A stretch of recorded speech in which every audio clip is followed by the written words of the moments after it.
Hello everyone, welcome back to my mini blog. So आज सुबह सुबह मैं आ चुकी हूँ अपने हॉस्टल में वापस। ऐसे तो मैं ज़्यादा दिन के लिए नहीं आई हूँ, बस 2 दिन के लिए आई हूँ क्योंकि 2 दिन के बाद नवरात्रि शुरू हो रही है, तो फिर वापस छुट्टियाँ मिलेगी तो सब घर भी जाएंगे और मुझे भी घर जाना है। सो मुझे कुछ काम था इसलिए मुझे वापस रूम में आते के साथ मैं सबसे पहले अपने रूम का हालत देखती हूँ और रूम का हालत बहुत ज़्यादा ख़राब हो चुका है। तो जब भी आप कहीं जाते हो ना और काफ़ी दिन के लिए रूम को ऐसे छोड़ दो तो रूम मतलब बता नहीं सकते आप कितना ज़्यादा कचरा हो जाता है।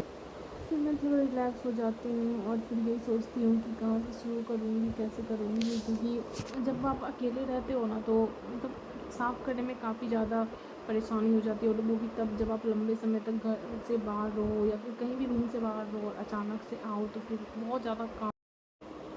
फिर मैं सबसे पहले साफ़ सफाई स्टार्ट करती हूँ अपने बेड से, क्योंकि बेड सबसे फर्स्ट प्रायोरिटी होता है। और अगर आपका बेड मतलब सेट नहीं रहेगा या फिर अच्छे से नहीं रहेगा तो आपको उस पर ना तो बैठने का मन करेगा ना भी कुछ करने का मन करेगा।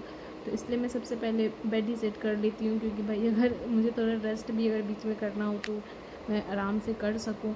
फिर बेड सेट करते करते मेरे कपड़े सब भी आप देख रहे हो कि इधर उधर पूरा फैला हुआ है, क्योंकि काफ़ी दिनों से ऑलमोस्ट 1 मंथ से मैं रूम में नहीं थी।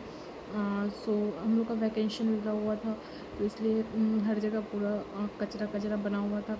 कपड़े इधर वगैरह सब कुछ थे, तो मैं सेट नहीं करके गई हुई थी अचानक से। और सो इसलिए मैंने कपड़ों को भी फ़ोल्ड करना शुरू कर दिया और उन कपड़ों को सभी को फ़ोल्ड करके मैं एक जगह रख देती हूँ। देन मेरा सेकेंड काम था झाड़ू लगाना और फिर मैं चली जाती हूँ झाड़ू लगाने की तरफ। ऐसे तो मुझे झाड़ू लगाने में बहुत बोरिंग आती है, लेकिन फिर भी अब रूम में अकेली हूँ तो झाड़ू तो लगाना ही पड़ेगा, क्योंकि कोई और तो है नहीं कि आगे लगा देगा।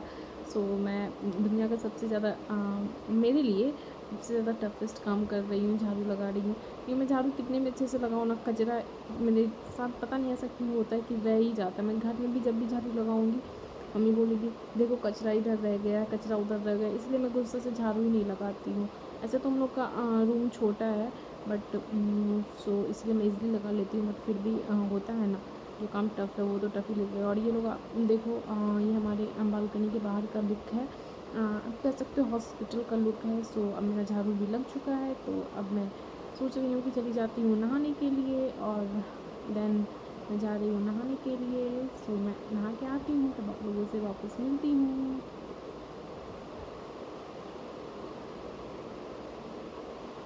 तब तक के लिए बाय बाय। तो मैं आ चुकी हूँ नहा के, और नहाने के बाद तो हमारा सबसे पहले काम होता है पूजा करना, चाहे आप घर में रहो या फिर हॉस्टल में रहो। अगर आप बाहर रह रहे हो तो फिर देन कोई इशू नहीं है, लेकिन अगर आप घर में हो या फिर हॉस्टल में हो तो नहाने के बाद तो सबसे पहले घर में रहो तो मम्मी बोलेगी पूजा कर लो पूजा कर लो। और हॉस्टल में रहो तो अपना मन है पूजा करो नहीं करो तो कोई इशू नहीं है।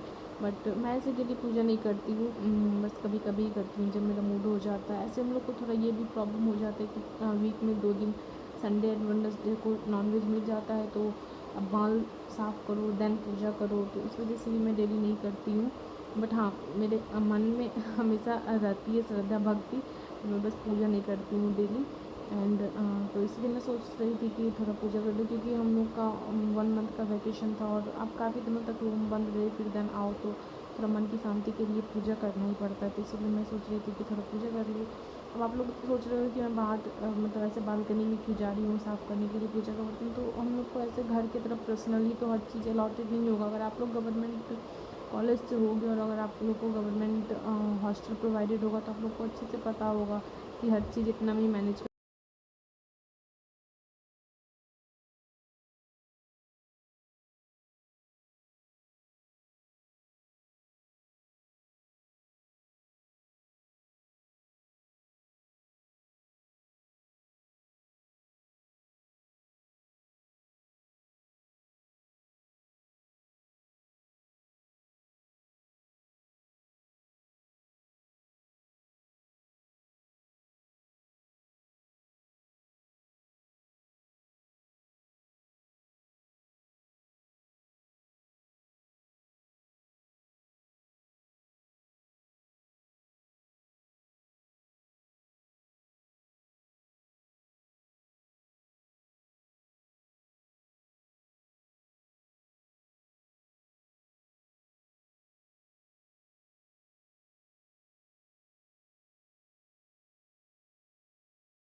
तो मेरा पूजा ख़त्म हो जाता है और पूजा के बाद आ जाता है मेरा मॉर्निंग का ब्रेकफास्ट। मुझे तो खाना का हॉस्टल में जब से आई हूँ ना, मुझे तो खाना का नाम सुन के ही मतलब क्या बताऊँ, सोचती हूँ कि इससे अच्छा मैं भूखी ही रह जाऊँ या फास्टिंग पे रह जाऊँ।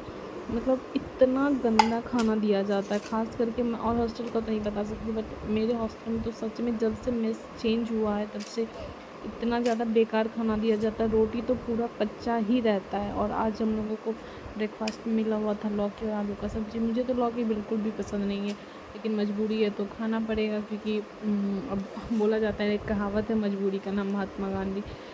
मैं जब घर में थी ना, तो मैं उस मोमेंट को बहुत ज़्यादा मिस करती हूँ। जब मैं घर में रहती थी तो बहुत ज़्यादा मतलब मम्मी को बोलती थी, मम्मी मैं ये नहीं खाऊंगी, वो नहीं खाऊंगी, ये बनाओ वो बनाओ। लेकिन जब से हॉस्टल आई हूँ ना, तो सोचती हूँ कि यार कैसा वो लाइफ था कि घर में ऐसे मतलब करते थे, और अब भी ऐसे इतना गंदा खाना मिल रहा है। अगर आप भी जब कहीं घर से बाहर जाओगे ना, फिर आप उस मोमेंट को बहुत ज़्यादा मिस करोगे। मैं तो बहुत मिस कर रही हूँ, और मेरा रिएक्शन से आप लोग को पता चल ही रहा होगा कि खाना कितना गंदा